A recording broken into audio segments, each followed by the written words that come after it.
오늘 우리 공동체에 주신 하나님의 말씀 같이 보겠습니다. 오늘 말씀은요, 고린도전서 1장 26절부터 31절까지 보겠습니다. 고린도전서 1장 26절부터 31절까지 말씀입니다. 우리 한 절씩 교독합시다. 형제들아, 너희를 부르심을 보라. 육체를 따라 지혜로운 자가 많지 아니하며 능한 자가 많지 아니하며 문벌 좋은 자가 많지 아니하도다.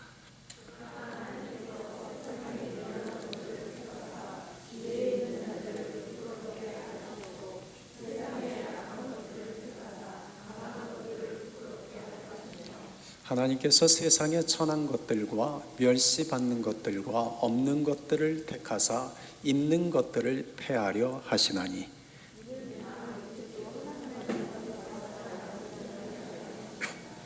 너희는 하나님으로부터 나서 그리스도 예수 안에 있고 예수는 하나님으로부터 나와서 우리에게 지혜와 의로움과 거룩함과 구원함이 되셨으니, 기록된 바 자랑하는 자는 주 안에서 자랑하라 함과 같게 하려 함이라. 아멘. 우리 교회 이름은 함께 걷는 교회입니다. 우리 교회 이름을 함께 걷는 교회라고 지은 이유를 알고 계신 분도 있고 또 정확하게 모르고 계신 분도 계실 것입니다. 알고 계신 분은 다시 한번 리마인드 해드리고, 또 모르신 분은 정확하게 알게 해드리고자 우리 교회 이름이 지어진 그 배경을 좀 말씀드리겠습니다. 7년 전 늦은 겨울이었습니다.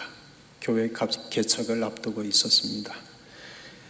처음 하는 교회 개척이기 때문에 어떻게 시작해야 될지, 그리고 교회 개척을 위해 어떤 계획을 세워야 할지 생각은 많은데 결정은 어려웠습니다. 그래서 기도하러 빅베어 산에 올라갔습니다. 그날 밤 참 많은 눈이 내렸습니다. 다음날 아침에 온통 산이 눈으로 하얗게 덮여 있었습니다. 점심때쯤 숙소에서 나와서 트레일 표지판을 따라서 산 위를 올라갔습니다. 사람의 인기척도 없었고 사람의 발자국도 보이지 않았습니다. 한참을 올라갔습니다. 그러다가 그만 길을 잃었습니다. 방향을 잃어버렸습니다. 눈에 보이는 것은 하얀 눈으로 뒤덮인 산과 나무들 뿐이었습니다. 내가 지금 어디로 가고 있는지, 내가 지금 가고 있는 이 길이 맞는 것인지 알 수 없었습니다. 그 순간 제 마음에 두려움이 몰려왔습니다. 그래서 올라가던 걸음을 멈추고 무작정 그냥 산 아래쪽이라고 생각되는 곳을 향하여 내려가기 시작했습니다. 한참을 내려갔습니다. 그러다가 누군가 걸어간 발자국을 발견하게 되었습니다. 그때 제 마음에 그 발자국을 보며 이 발자국을 따라가면 안전하게 산 아래로 내려갈 수 있겠다라는 생각이 들었습니다. 그 순간 제 마음에 평안함이 깃들었습니다. 좀 전까지 제 마음을 사로잡았던 두려움은 사라지고 마음에 평안함이 있었습니다. 그리고 그 발자국을 따라가기 시작했습니다. 그 발자국은 어느 누군가가 그 겨울산을 잘 아는 사람이 앞서서 걸어간 그 발자국이었습니다. 그 발자국을 따라가는데 그때 주님께서 제 마음에 이렇게 속삭이셨습니다. 두려웠냐? 두려워하지 마라. 내가 걸어간 길을 따라오기만 하면 된다. 그리고 그때 깨달았습니다. 교회 개척은 내가 한 번도 가보지 않은 길이요, 어디로 가야 할지 알 수 없는 길이지만 주님이 걸어가신 발자국을 따라가면 되는구나. 그래서 주님의 발자국을 따라 함께 가자는 의미로 교회 이름을 함께 걷는 교회라 지었습니다. 그러나 여러분, 우리 함께 걷는 교회는 예수님의 발자국을 따라가는 교회입니다. 우리 함께 걷는 교회는 다른 교회들보다 더 좋은 교회를 만들기 위해서 세우지 않았습니다. 저는 우리 교회가 다른 교회보다 더 좋은 교회가 될 것이라는 자신이 없습니다. 저는 우리 교회를 다른 교회들과 경쟁하기 위해서 개척하지 않았습니다. 또한 목회자로서 제 개인적인 야망을 이루기 위해서 교회를 개척한 것도 아니었습니다. 함께 걷는 교회는 제 교회가 아닙니다. 함께 걷는 교회는 여러분의 교회도 아닙니다. 함께 걷는 교회는 교회의 머리 대신 예수님의 교회요, 하나님이 주인이신 교회입니다. 그래서 저는 개척 목사이지만 만일 하나님께서 지금이라도 이 자리에서 내려가라 하시면 두말하지 않고 언제든 미련 없이 내려가야 되는 사람입니다. 저는 늘 언제나 제 마음에 그런 준비를 합니다. 하나님이 이 교회의 주인이시기 때문입니다. 우리 함께 걷는 교회는 주님이 걸어가신 그 발자국을 따라갑니다. 그러면 예수님이 걸어가신 그 발자국은 무엇일까요? 저는 그것이 성경이라고 생각을 했습니다. 예수님께서 요한복음 5장 39절에 성경에 대해서 이렇게 말씀하셨습니다. 이 성경이 곧 내게 대하여 증언하는 것이다. 그러니 성경은 예수님의 발자국입니다. 그래서 개척한 날부터 지금까지 주일 예배 그리고 새벽 예배를 강해 설교를 해왔습니다. 성경에 기록된 예수님의 발자국을 따라가자는 생각 하나였습니다. 어떤 날은 이 말씀을 주시고 또 다른 날은 저 말씀을 주십니다. 어떤 때는 말씀과 말씀이 서로 이어지지 않는 것 같은데 나중에 돌아보면 그래서 그때 주님이 그 말씀을 주시는 거구나. 왜 주님이 나는 지금 상황이 어렵고 힘든데 이때 오히려 우리에게 필요한 것이 위로와 격려가 되는 말씀인데 왜 주님은 우리에게 본질에 대한 말씀을 주실까라고 생각할 때도 많았습니다. 그런데 돌아보면 그 모든 것이 예수님이 걸어가신 발자국이었고 우리는 그 발자국을 묵묵히 따라가는 자들이라는 것을 깨닫게 되었습니다. 우리 교회 로고가 무엇인지 아십니까? 우리 교회 로고에 대해서 사실 잘 모르는 분들이 많습니다. 교회 로고를 보면 사람들이 손을 서로 맞잡고 걸어갑니다. 그리고 그 중심에 성경이 있습니다. 그리고 그 성경의 중심에는 아주 선명하게 십자가가 새겨져 있습니다. 그러니까 우리 교회는 예수님의 발자국인 성경을 따라가는 교회요. 우리 교회는 성경의 중심에 계신 예수와 십자가를 따라가는 공동체라는 것을 로고로 표현한 것입니다.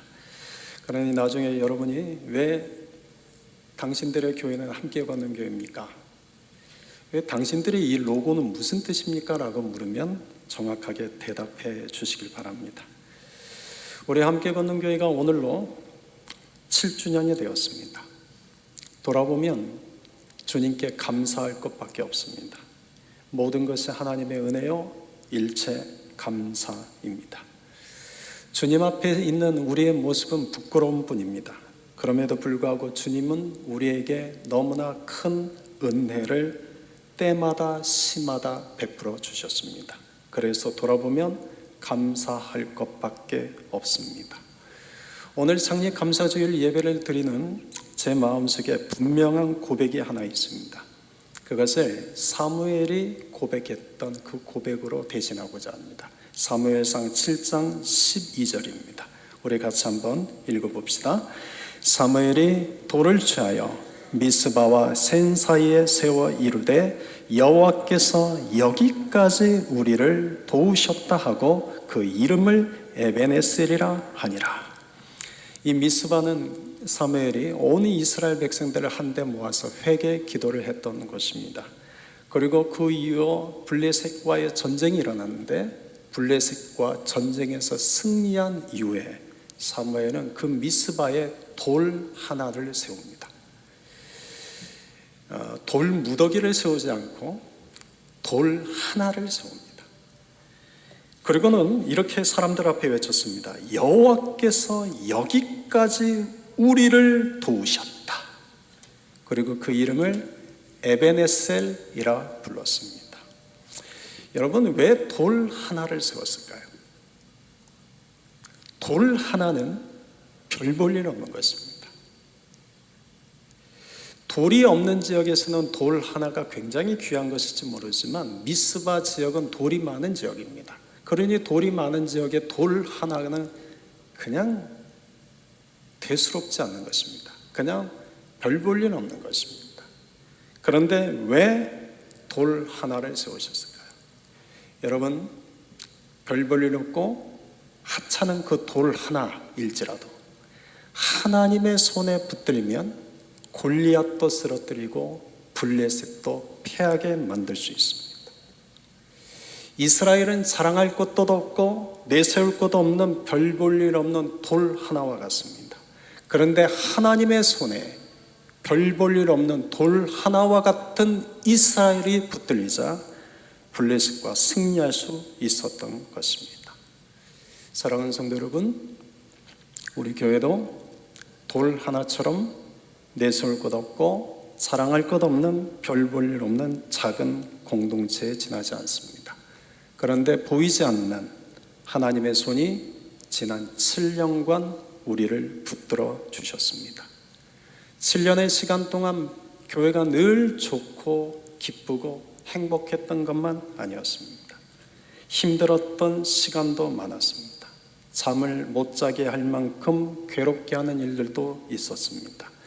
코로나와 같은 환경적인 위기도 있었고 성도들 안에 크고 작은 수많은 갈등과 상처도 있었습니다.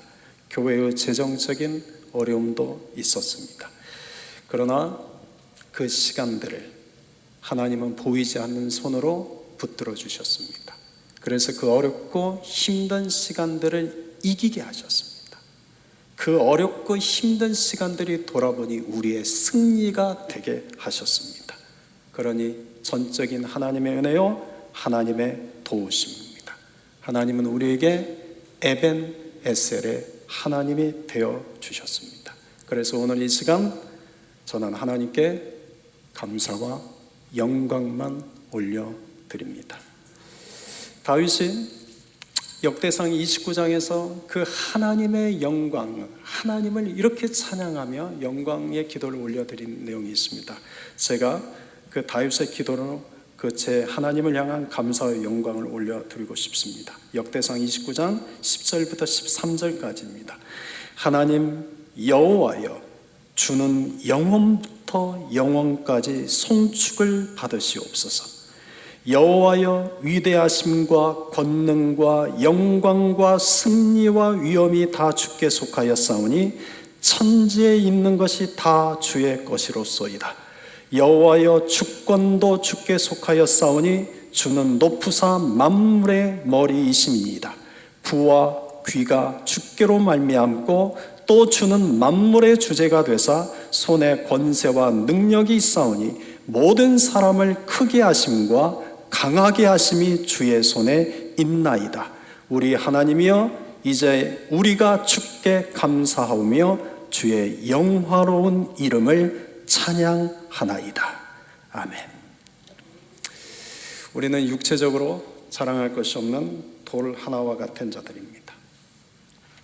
오늘 우리에게 주신 고린도전서 1장 26절에서도 주님이 우리에게 이렇게 말씀하십니다. 26절 우리 같이 한번 읽어봅시다. 형제들아, 너희를 부르심을 보라. 육체를 따라 지혜로운 자가 많지 아니하며 능한 자가 많지 아니하며 문벌 좋은 자가 많지 아니하도다. 육체적으로 우리는 자랑할 만한 것이 없는 자들이라는 이야기입니다. 그런데도 하나님께서 이런 우리를 부르신 이유가 27절과 28절입니다. 같이 읽읍시다. 그러나 하나님께서 세상에 미련한 것들을 택하사 지혜 있는 자들을 부끄럽게 하려 하시고 세상에 약한 것들을 택하사 강한 것들을 부끄럽게 하려 하시며 하나님께서 세상에 천한 것들과 멸시받는 것들과 없는 것들을 택하사 있는 것들을 폐하려 하시나니. 하나님께서 우리를 부르시고 택하신 것은 우리가 세상에서 지혜로워서가 아닙니다. 미련해서입니다. 우리가 능력이 많아서가 아니라 연약해서입니다. 우리가 가문이 좋아서가 아니라 학벌이 좋아서가 아니라 천하고 멸시받고 없는 자들이기 때문입니다. 그런데 중요한 것은 그런 우리를 하나님이 능력의 손으로 붙들어 주십니다. 그래서 하나님께서 미련한 우리를 통하여 세상에 지혜 있는 자들을 부끄럽게 하십니다. 그래서 하나님이 연약한 우리를 통하여 세상에 강하다고 자랑하는 자들을 부끄럽게 하십니다. 그래서 하나님이 천하고 멸시받고 없는 우리들을 통해서 세상에서 있다고 머리 빳빳이 들고 교만하고 오만하게 사는 자들을 부끄럽게 하십니다. 그렇다면 왜 우리를 택하셨을까요? 세상에 수많은 사람들이 있는데 왜 돌 하나와 같은 우리를 택하셨을까요? 여러분 29절 같이 읽읍시다. 이는 아무 육체도 하나님 앞에서 자랑하지 못하게 하려 하십니다. 여러분은 하나님 앞에서 자랑할 거리가 있으십니까? 저는 하나님 앞에서 자랑할 거리가 없습니다. 모든 피조물은 창조주이신 하나님 앞에 자랑할 거리가 없습니다. 하나님이 지으신 모든 피조물들은 하나님 앞에서 자랑하기보다 언제나 하나님을 찬양하고 경배합니다. 바람에 불어오는 나뭇가지에 달린 나뭇잎들도, 들에 자라나는 이름 없는 풀들과 이름 없는 꽃들도 하나님을 찬양합니다. 하늘에 떠있는 해와 달과 별도, 흘러가는 구름도 하나님을 찬양합니다. 바다를 향해 흘러가는 강물도, 해안가에 부딪히는 파도도 창조주 하나님을 찬양합니다. 그러나 피조 세계는 하나님을 이처럼 찬양하지만 하나님의 형상을 닮은 사람은 하나님을 찬양하지 않습니다. 하나님을 경배하지 않습니다. 그리고 늘 자신의 육체의 자랑거리를 위해 살아갑니다. 세상의 지식, 세상의 능력, 세상의 부함 등을 위해서만 달려갑니다. 그래서 세상에 내 육체를 따라 자랑거리가 없으면 낙심하고 세상의 루저가 된 것처럼 생각합니다. 의기소침합니다. 그러다가 나에게 세상에 육체의 자랑할 거리가 생기면 무례해지고 교만해지고 오만해집니다. 여러분, 육체를 따라 하나님 앞에 자랑할 것은 아무것도 없습니다. 우리가 큰 교회 건물을 가진다 해서 그것이 우리의 자랑거리가 될 수 없습니다. 우리가 수없이 많은 성도들이 모여든다고 해서 그것이 우리의 자랑거리가 될 수 없습니다. 우리가 주님의 이름으로 수없이 많은 나라에 선교를 하고 수없이 많은 구제사업을 한다 할지라도 그것이 우리의 자랑거리가 될 수 없습니다. 육적인 것으로는 하나님 앞에 어느 것도 자랑할 것이 없습니다. 그래서 오늘 본문에는 하나님 앞에서 자랑할 것이 없다라고 말씀하십니다. 하나님 앞에서 곧 코람되옵니다. 여러분, 하나님은 어디에나 계십니다. 하나님은 우리가 예배드리는 이 자리에만 계시지 않고 우리의 가정에도 계십니다. 우리가 잠을 자는 침실에도 계십니다. 마트에서 장을 보는 그곳에도 하나님이 계십니다. 우리가 일하는 일터에도 계십니다. 사람들을 만나 수다를 떠는 그곳에도 하나님은 계십니다. 우리가 눈으로 인식하지 못할 뿐이지, 우리의 눈에 보이지 않을 뿐이지, 하나님은 전 세계 어느 곳에나 하나님은 그곳에 계십니다. 그러므로 하나님은 어디나 계시기에 우리는 늘 하나님 앞에서 살아가는 자들입니다. 여러분, 그 하나님 앞에서 육체를 따라 자랑할 것이 없습니다. 그러면 우리는 무엇을 자랑할까요? 우리는 무엇을 자랑하며 살아야 될까요? 31절입니다. 같이 읽겠습니다. 기록된 바 자랑하는 자는 주 안에서 자랑하라 함과 같게 하려 함이라. 이 세번역 성경은 이렇게 번역하고 있습니다. 누구든지 자랑하려거든 주님을 자랑하라. 여러분은 우리가 자랑할 것은 예수밖에 없습니다. 여러분은 우리의 자랑거리는 예수님밖에 없습니다. 그렇다면 왜 예수님은 우리의 자랑거리입니까? 왜 우리는 육체를 따라 하나님 앞에는 자랑할 거리가 없는데 왜 우리는 세상 속에서는 예수를 자랑하며 살아야 되겠습니까? 30절입니다. 30절 같이 읽겠습니다. 너희는 하나님으로부터 나서 그리스도 예수 안에 있고 예수는 하나님으로부터 나와서 우리에게 지혜와 의로움과 거룩함과 구원함이 되셨으니. 예수님이 우리의 자랑거리가 되는 이유를 네 가지를 명확하게 말씀하십니다. 첫째는 예수님이 우리의 지혜가 되시기 때문입니다. 여러분, 하나님의 지혜는 세상의 지혜와는 다릅니다. 세상의 지식이 아무리 뛰어난들 하나님의 지혜를 측량할 수 없습니다. 로마서 11장 33절에 이렇게 말씀합니다. 깊도다 하나님의 지혜와 지식의 풍성함이여 그의 판단은 헤아리지 못할 것이며 그의 길은 찾지 못할 것이로다. 여러분, 하나님이 자신의 지혜로 온 우주와 온 세상을 만드셨습니다. 여러분, 우리는 지구라는 행성에 살고 있습니다. 그런데 우리 지구가 태양계를 중심으로 속해 있는 별들이 있는데 약 한 1000억 개에서 4000억 개의 별들이 모여있는 은하가 있습니다. 우리는 이 은하에 살고 있습니다. 우리가 속해 있는 이 은하에 무려 별들의 숫자가 1000억 개에서 4000억 개입니다. 그런데 여러분, 그 은하가 이 우주에 몇 개나 더 있는 줄 아십니까? 여러분, 은하 안에 별과 행성이 적어도 1000억 개에서 많으면 4000억 개 이상이 있는데 이 은하가 우주에 몇 개 있는지 아십니까? 얼마나 있을까요? 2개? 3개? 여러분, 허블 우주망원경이라고 들어보셨죠? 그리고 제임스 웹 우주망원경이라는 걸 들어보셨죠? 관측 결과에 따르면 지금까지 인류가 발견한 우주에 있는 은하입니다. 별이 아닙니다. 은하의 개수가 2조 개가 넘습니다. 상상이 되십니까? 별들의 수가 2조 개라고 해도 우리가 입이 떡 벌어질 텐데 1000억 개에서 4000억 개 이상의 별을 품고 있는 그 은하가 무려 2조 개 이상입니다. 초기에 허블 망원경이 개발될 때만 해도 인류가 우주에 1000억 개의 은하가 발견됐다고 해서 놀랐습니다. 이야, 우주가 이렇게 무궁하구나. 그런데 현대에 와서는 2조 개를 발견했습니다. 앞으로 과학기술이 더 발달하면 우리가 지금까지 발견하지 못한 더 많은 수의 은하를 발견하게 될 것입니다. 여러분, 상상해 보십시오. 우리가 살고 있는 이 지구라는 행성도 우리는 다 알지 못합니다. 여러분, 지금까지 살면서 몇 개 나라를 가보셨습니까?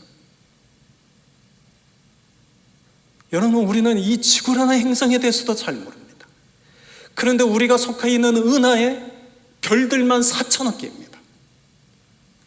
그런데 그 많은 은하가 2조 개 이상이 있습니다. 이 모든 것이 하나님의 지혜로 지으신 것입니다. 그러니 우리가 아무리 똑똑한다 한들, 인류가 아무리 지식이 뛰어나게 발달한다 한들 이 하나님의 지혜를 결코 측량할 수 없습니다. 오, 깊도다 하나님의 지혜와 지식의 풍성함이요. 여러분, 이 짧은 감탄사 외에 어떤 말로 측량할 수 없는 이 하나님의 지혜를 설명할 수 있겠습니까? 그런데 여러분, 측량할 수 없는 하나님의 지혜가 육신을 입고 이 땅에 오신 분이 예수님이십니다. 그리고 그 예수님이 저와 나와 여러분의 지혜가 되어주십니다. 상상이 됐습니까? 여러분, 상상이 안 될 겁니다. 아니, 어떻게 예수가 나의 지혜가 될 수 있습니까? 어떻게 그 예수가 우리의 지혜가 될 수 있습니까? 그러면 이렇게도 질문하셔야 돼요. 아니 어떻게 우주가 2,000개도 아니고 2조 개가 넘는 은하가 있을 수 있습니까? 근데 아직 다 발견되지 않았다고요? 그게 말이 됩니까? 여러분, 우리로는 도저히 상상할 수 없습니다. 우리의 머리로는 이해가 될 수 없습니다. 그런데 측량할 수 없는 하나님의 지혜가 사람의 몸을 입고 이 땅에 오신 그 예수님이 우리의 지혜가 되십니다. 그래서 우리의 사랑은 예수입니다. 두 번째, 예수는 우리의 의로움이 되시기 때문입니다. 여러분의 의는 뭘까요? 의로움은 뭘까요? 의로움이라는 것은 죄가 없는 것이 아닙니다. 의로움이라는 것은 죄는 있는데 죄가 없다고 선언해 주시는 것입니다. 마치 죄를 지어서 재판장이 갔는데 판사가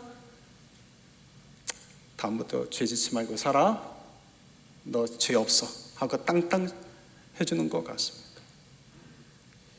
여러분, 우리는 늘 죄를 짓고 삽니다. 행위로 죄를 짓고 마음으로 죄를 짓고 말로 죄를 짓고 삽니다. 그런데도 우리가 예수 안에 들어가면 예수 안에서 하나님께서 우리를 죄가 없다고 땅땅 너는 의롭다라고 말씀해 주십니다. 주님의 흘리신 보혈로 우리를 깨끗이 씻겨주시기 때문입니다. 여러분, 우리가 의로운 삶을 살아서 의로워지지 않습니다. 내가 의롭게 살아서 의로워지지 않습니다. 나의 의로움이 되시는 예수님을 통해서만 우리가 의롭게 됩니다. 스펄전 목사님이 이런 말씀하셨습니다. 설교로 구원받으려고 하지 마라. 설교로 구원받으려고 하지 마라. 이 말은 설교했다고 해서 구원받았다고 생각하지 말고 설교를 들었다고 해서 구원받았다고 생각하지 말라는 것입니다. 설교를 하는 자나 설교를 듣는 자는 설교를 하는 것, 설교를 듣는 것으로 끝나지 말고 설교를 했으면, 설교를 들었으면 그 설교가 가르치시는 예수님, 우리의 의로움이 되시는 그 예수님께 나아가라는 것입니다. 그 예수님 안에서만 우리가 죄가 없다고 선언해 주십니다. 그리고 그 예수님 안에서만 우리가 깨끗함을 받습니다. 여러분의 행위로 우리의 의로움의 점수를 매긴다면 여러분 몇 점 정도 될까요? 여러분의 행위로 여러분의 의로움의 점수를 매긴다면 여러분 몇 점 정도 될까요? 90점? 80점? 70점? 60점? 손 한번 들어볼까요? 행위로 나의 의로움의 점수는 그래도 60점 이상은 된다.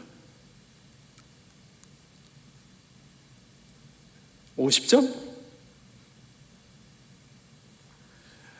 그래도 여러분들은 양심이 있어서 다행입니다. 여러분, 행위로 우리의 의로움의 점수는 빵점입니다. 우리는 행위로 결코 의로울 수 없습니다. 아니, 의롭지 않습니다. 생각해 보십시오. 우리는 조금만 머릿속에 생각하는 걸 생각하면 늘 나쁜 생각이 들어옵니다. 우리의 마음을 한번 돌아보십시오. 늘 안 좋은 마음들이 내 마음에 가득합니다. 여러분, 우리의 행위로 우리는 의로워지지 않습니다. 우리의 행위로 우리의 점수는 빵점입니다. 그런데 그런 우리가 믿음으로 예수님께 나아가면 우리의 의로움의 점수는 100점이 됩니다. 100점이 됩니다. 예수님은 우리의 의로움이 되시기 때문입니다. 여러분, 셋째, 예수님은 우리의 거룩함이 되시기 때문에 예수님은 우리의 거룩함이십니다. 여러분, 거룩이란 무슨 뜻일까요? 거룩이란 사람들은 이제 거룩하면 깨끗함, 순결함 이걸 생각하죠. 근데 거룩함의 의미는 구별된다는 뜻입니다. 예수님이 나의 거룩함이 되시기 때문에 예수님 때문에 우리가 구별된 자가 됩니다. 그래서 예수님 때문에 우리가 세상에 속한 자가 아니라 하늘에 속한 자가 되고, 우리가 예수님 때문에 땅의 것을 바라보는 자가 아니라 하늘의 것을 바라보고 소망하며 살아가는 자가 되고, 우리가 예수님 때문에 사탄과 죽음에 의해서 멸망하는 자가 아니라 사탄과 죽음을 이기는 승리의 사람들이 됩니다. 예수님 때문에 우리가 구별된 자가 됩니다. 이것이 거룩함의 능력입니다. 어떤 이들은 거룩함의 능력은 내가 거룩한 삶을 살기 때문에 나타나는 능력이라고 생각합니다. 그렇지 않습니다. 거룩함의 능력은 나의 거룩이 되시는 예수님 안에 살아갈 때 그 거룩이 되시는 예수님으로부터 주어지는 능력입니다. 율법은 우리에게 거룩한 행위를 통해서 거룩함의 능력이 있다고 말합니다. 그러나 복음은 나의 거룩함이 되신 예수 안에 살아갈 때 그 예수님이 주시는 능력이 거룩함의 능력이라고 말했습니다. 그러므로 예수 안에 거하는 자가 되십시오. 나의 거룩함이 되신 그 예수님께 나아가는 자가 되십시오. 마지막 넷째, 예수는 우리에게 구원함이 되시기 때문입니다. 여러분, 우리의 구원은 우리의 지혜가 되시고 우리의 의로움이 되시고 우리의 거룩함이 되신 예수님을 통해서만 받습니다. 예수님 외에는 우리가 구원받을 수 없습니다. 예수님을 통해서만 우리가 구원을 받습니다. 결론적으로 우리가 예수님을 사랑해야 할 이유는 예수는 우리의 지혜가 되시기 때문이에요. 예수님은 우리의 의로움이 되시기 때문이에요. 예수님은 우리의 거룩함이 되시기 때문이에요. 예수님은 우리의 구원함이 되시기 때문입니다. 그래서 우리가 사랑할 것은 예수밖에 없습니다. 사도 바울이 고린도 교회에 야, 너희들 자랑하려면 예수를 자랑해라. 고린도 교회야말로 너무나 자랑거리가 많았습니다. 육적인 자랑거리, 영적인 자랑거리 너무나 많았습니다. 그걸 보고 바울이 야, 멈춰 잠깐. 너희들이 자랑하려면 예수를 자랑해. 그리고는 본인이 갈라디아서 6장 14절에서 갈라디 교회에게 이렇게 자신의 자랑거리를 적었습니다. 그러나 내게는 우리 주 예수 그리스도의 십자가 외에 결코 자랑할 것이 없다. 여러분, 사도 바울은 온전히 예수와 십자가만 자랑했습니다. 사실 바울은 자랑거리가 많은 자입니다. 예수를 믿기 전에 육체적으로도 자랑거리가 많았고 예수를 믿은 후에 영적인 자랑거리도 너무 많았습니다.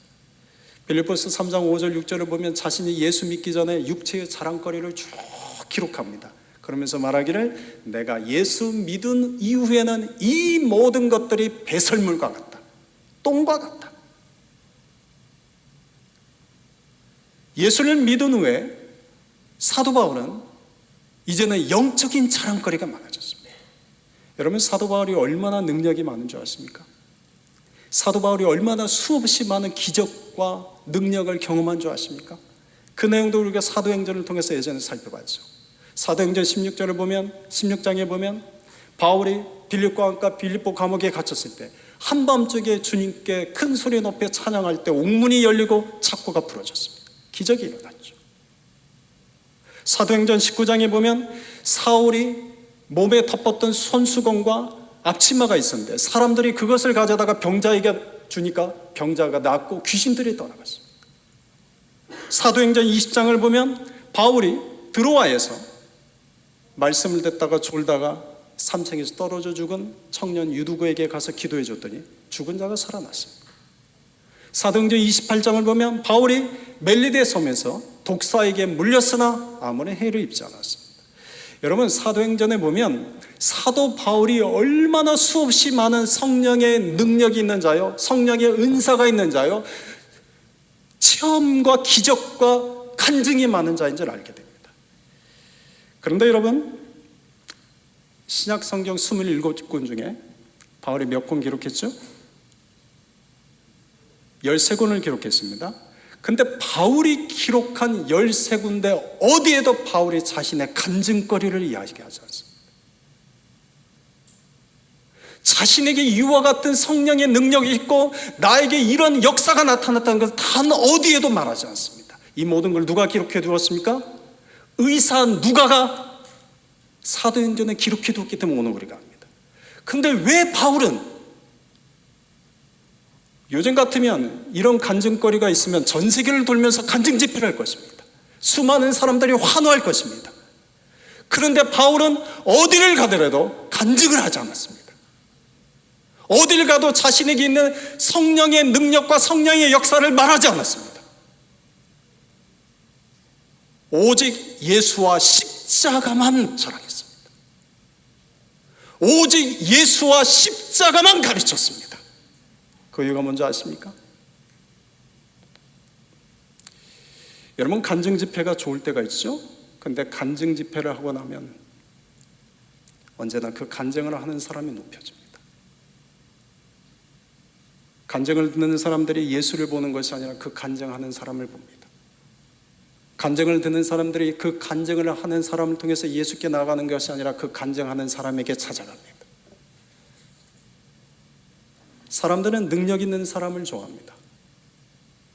그래서 능력 있는 사람을 찾아갑니다. 어렵고 힘들면 기도하는 사람을 찾아가고, 은사자를 타고, 불안하면 성령의 은사가 있는 사람을 찾아다닙니다. 여러분, 그게 나쁜 것은 아닙니다. 때로는 필요하죠. 그런데 예수님께 나가지 않습니다. 본인 스스로 예수님의 십자가 앞에 나가지 않습니다. 본인 스스로 예수님의 십자가 앞에 나아가 기도에 무릎을 꿇지 않습니다. 본인 스스로 예수님 앞에 그분의 음성을 들으려고 귀를 기울이지 않습니다. 사람을 찾아가서 사람의 말을 듣고 사람으로부터 위로를 얻습니다. 그런데 여러분, 그것이 나에게 구원을 주지 않습니다. 그것이 나에게 구원을 주지 않습니다. 그것이 나에게 의로움을 주지 않습니다. 그것이 나에게 거룩함을 주지 않습니다. 나에게 의로움이 되시고 나에게 거룩함이 되시고 나에게 구원을 주신 분은 오직 예수 그리스도밖에 없습니다. 그래서 예수께 나가야 됩니다. 바울은 사람들에게 나에게 기도받으러 오라고 하지 않았습니다. 바울은 나에게 와서 능력이 받으라고 말하지 않았습니다. 바울은 사람들이 자신이 찾아오면 예수님께 나가겠습니다. 바울은 사람들이 찾아오면 나에게 능력이 되시고 나에게 의로움이 되시고 나에게 거룩함이 되시고 나에게 구원함이 되시는 예수와 십자가 앞에 나가겠습니다. 그래서 바울은 간증 집회를 안 했습니다. 27권의 성경 중에 13권을 졌는데 사도행전에 보는 것처럼 그 많은 간증거리가 있음에도 불구하고 어디에도 말하지 않습니다. 오직 예수만, 오직 십자가만 자랑합니다. 저는 우리 교회가 오직 예수만 자랑하는 교회가 되었으면 좋겠습니다.